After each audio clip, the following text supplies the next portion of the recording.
on average, how many clicks does it take to generate a sale with Amazon PPC? It really depends on how relevant and how targeted you are. Giving you an example, in general, if you're an exact match means that you are advertising for Blistex medicated and that you're showing up for Blistex. If someone clicked at least 10 times and then there's a conversion, that is a 10% conversion. Now, if someone clicked more than 10 times, then the conversion is going to increase.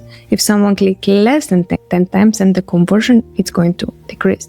So based on that, just make sure that this is conducted in an exact match campaign. Because if it's not in an exact match campaign, usually what's going to happen is that people are going to comment that conversion should be this high and so on.